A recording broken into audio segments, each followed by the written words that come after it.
I'm Vin. I'm sorry. That's Sparky. About to listen to some Periphery, babe. We haven't listened to them in like two and a half weeks. I love the title of the song. Ready for round two. Ooh. Make Total Destroy. Now I said in the last Periphery video that we were going after them for an interview. You did. Isn't that what I said? I do believe that's what you said. I'm just gonna leave that at that. All right, so Nobody knows what you were just trying to. No, hide from we have hundreds of new people a day. True. So, wouldn't it be awesome if I could land an interview with It would be awesome if we could land an interview with Misha. If I could land it for us, Sure. that would be awesome. Sure. For sure. That doesn't mean it's gonna color our how we look at this video in any way, shape, or form. Nope. Sorry. This is Make Total Destroy. I love that title. Yeah, me too. I love that title. I love broken English. Totally destroy Make Total Destroy. North Korea. He's a big homie chump, right? That's all I could think Talk about. about bipolar. Allahu Akbar. I know, right? He was like 4 months ago. He says he called Kim Jong-un Rocket Man. That's right. And then he said, "I'll be forced to totally destroy North Korea." And then now he's shaking hands with him. Well, more power to him. The guy from North Korea, he called Trump. He said he was he's suffering from Alzheimer's and all that shit. What? Yeah. I saw this meme. It was Trump and Kim Jong Un standing together for that little picture, and it was basically last to be picked or something like that. Anyway, has nothing to do with Periphery, but all right, here we go. Here we are. All right, Periphery, Make Total Destroy. Let's do it.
the rejoice part. Yeah.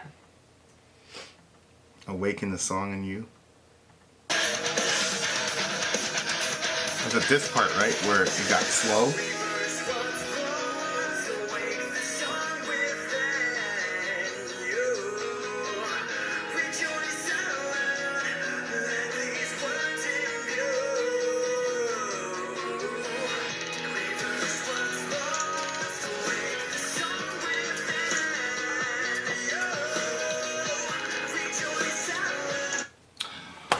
Okay, that was my favorite part of that song. Oh, I like that part too. Wow. You did? Why? The musicianship, the lyrics, what? No, musicianship and the way that he was singing, and also, well, rejoice out loud. Let these words imbue. What does imbue mean? Like to fuse, let them put something in you, basically. Let these words put something within you. So that was your favorite part? Probably, yeah, probably.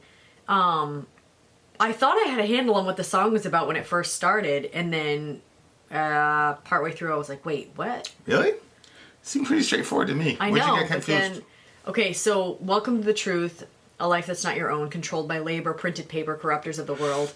To me, this just seemed like synthetic lies, collect our minds to the beast. The whole, like, media and the way that, like, stuff is put out to us, like, it's not even, a lot of the stuff's not even, some of the stuff's not even true, and then you hear about, like, the crazy, like, there's something crazy that's going on, but then they'll, like, put out some weird whatever to distract everybody from the actual issue. Oh, yeah. Or laws go through that are, like, there's, like, a big major, and then the whole fear thing, like... There was, remember that fucking, what was it? Pokemon. Remember that big That's Pokemon what I was thinking push? about. I was thinking about that, but then I was like, is that a conspiracy? Or I saw a meme one time, like, while the big Pokemon shit was exploding. When everybody like, was chasing Pokemon like, around their town. Obama was, like, low-key passing this crazy law. I forgot what it was or whatever. But, yeah. But stuff like that, you know? Yeah, so it seemed pretty straightforward. Where did it take another turn? I guess it was under the wings of a golden era. What is that about? And then as we reduce their religion to bones, yes, reduce them all to bones. Yeah, it's like we're gonna fuck them up. Fuck up who? The people that are the elitists. The people that are this is feeding like us all this shit. This is like secret society, like Bohemian Grove shit. Remember we were talking about this during the Ghost video, like Bohemian Grove. Yep. Yeah, like this is like talking about like how the media and like the corporations work together, because it talked about like labor, which is like, you know, corporations. Like most of us have to labor and work our asses off for these corporations, right? Printed paper, which is, you know, money, the dollar, like, you know. Like, I was thinking newspapers, you know, magazines, things like that, where they print the information on and we. Yeah, I think he's talking about like the dollar. You know what I mean? Like it's printed paper, and we're printing more dollars, and we have gold to back it up. You know what I mean? Like we're all, you know, and corruptors of the world. Like it's a small, you know, the spoon feeding served by elite societies, harnessing fear. Right. Well, that's why I thought it was the like media, as in newspapers and stuff like that, because it harnesses fear as a weapon. Like they use that against us. Like that's how they passed all that privacy stuff, right? Well, like, what do you mean, the Patriot Act? I guess it was, yeah, the Patriot Act. Well, it wasn't the newspapers. It was 9/11. Yeah, but don't they use like fear tactics to get everybody to say, okay? Well, yeah, no, that's harnessing fear as a weapon. Like he's talking about like, he's not talking about like the media and newspaper. He's talking about the secret societies who control all that shit. Like the people above, like in the back rooms, you know, that's like the cloak and dagger shit. You know what I mean? Like somebody was. You know where I'm going with that? I was sharing a bit of history with my brother, and he said, hey, I know you're into conspiracies and shit. Oh, boy, that's an inside joke. All right. I'm not making a joke of you, man. I'm just saying it. You're not really the conspiracy person. You're the conspiracy person. I'm the one that's like, wait a minute. Yeah, but you don't know about Bohemian Grove and all that shit. I never researched all the different all the world leaders are going around this campfire with a big fucking owl, in the background, and they're fucking running around naked and shit.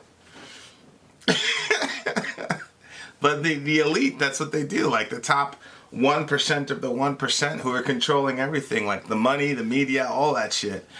Media terrorists. Yeah. That's a good line. Yeah. Why is it a good line to you? Well, because a terrorist, first of all, strikes terror in people. Terror. But then it also destroys, And then here they are, media terrorists. Like, that's what they're doing. They're striking fear in people and they're destroying things. Yeah, what's interesting is, like, if you think about it... And usually they're warning us against the terrorists, but they're... Well, that was exactly my point. Like, if you think about terrorism, it's generally considered as an act of terror that's used purposely to further a political agenda. Mm-hmm. So it's not just like blowing yourself up randomly. That's not an act of terrorism. But if you basically say, look, boom, kablooey, and now you need to do X, Y, or Z, or you need to not do X, Y, or Z, that then becomes terrorism. Mm-hmm. So the irony of the how the media relates to terrorism, I remember during 9/11, after 9/11, like for months, Fox News at the beginning of all their shows kept showing the planes crashing into the fucking buildings. You know what I mean? And it's like the terrorists can almost guarantee that they have a willing party in the media. It's true. You know what I mean? So the media basically are partners with these terrorist organizations. I'm not saying on purpose, but even in this, remember that movie we saw? It was like Nightcrawler, where the guy was like watching all this like horrible shit happen, and then he would snap it because he knew it would sell to the media. So these terrorists are doing all this shit, and they know they can count on the news folk to continue to post it and broadcast it, increase all the fear. Well, and this might not, I don't know.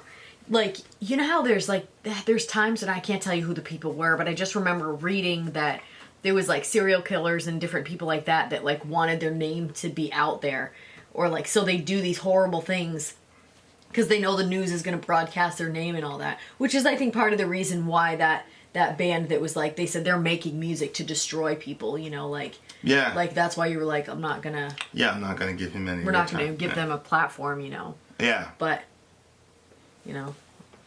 yeah, but so that's just another way that they encourage poor behavior. Yes. Take back the light. It's a dangerous place we're headed for if we accept defeat. Well, this is interesting. I don't know when the song was written. It's like, but I'm sure it was written before Trump. But it's almost prophetic. Wait, what are you saying? I thought it was Trump's attitude when he first started. Like, cause this was written before. Yeah, I know, but it was like. But when I started the beginning, I was like, this sounds like Trump's theme song, man. When he was like talking to he would say, what did he say, his big thing that he would say to the news people, like false news or what? Fake news and stuff, and like discrediting them. So it was like. well, the funny thing is, it's interesting. The funny thing is, like, whatever side you're on in this whole Trump situation, mm-hmm. both sides could equally sing this song with a lot of heart. Because the people on the Trump side feel like the media and all that shit is against them, mm-hmm. and the people against Trump feel like he's got control of so much shit now, and if we don't stop him, it's a dangerous place we're headed for if we accept defeat. Now we know it's a show they're running from below. Burn it down until the ground beneath the faulty entity is glistening. Basically, they're running the show from below. Mm-hmm. Like, these people are not really above us; they're below us. Like, fuck them, like we're the majority. Mm-hmm. That's the interesting thing about human nature, is like we're always the majority, but we always get ran by this small minority of people. You know what I mean? Mm-hmm. Like, it's very, very curious. But that's the thing. That's an interesting line, though, because a lot of people, when you're talking about like going up against tyranny, a lot of people are like, yo, if we go up against it, that's like super dangerous.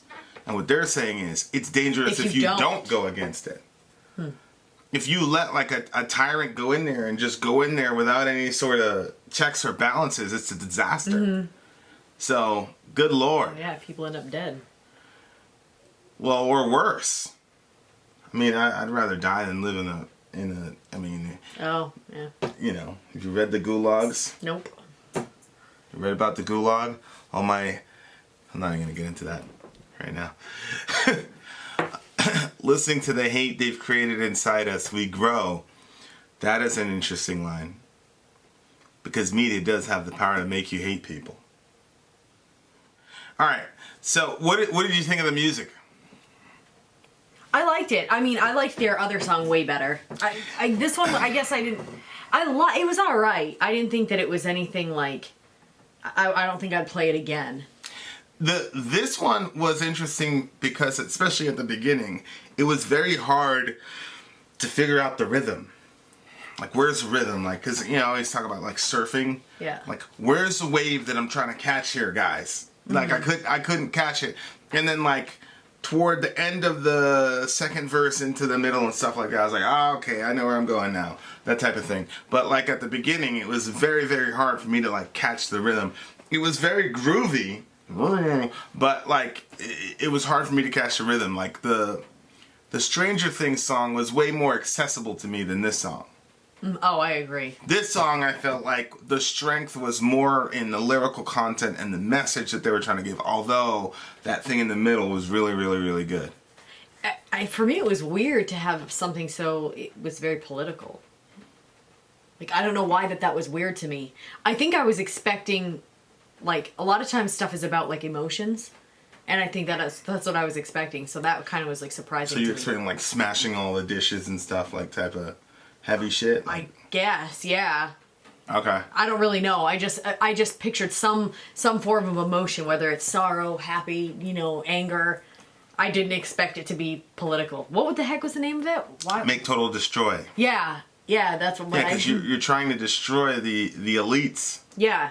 You know, give them hell for existence. Well, what was pouring blood on the path they've set in stone? What was that?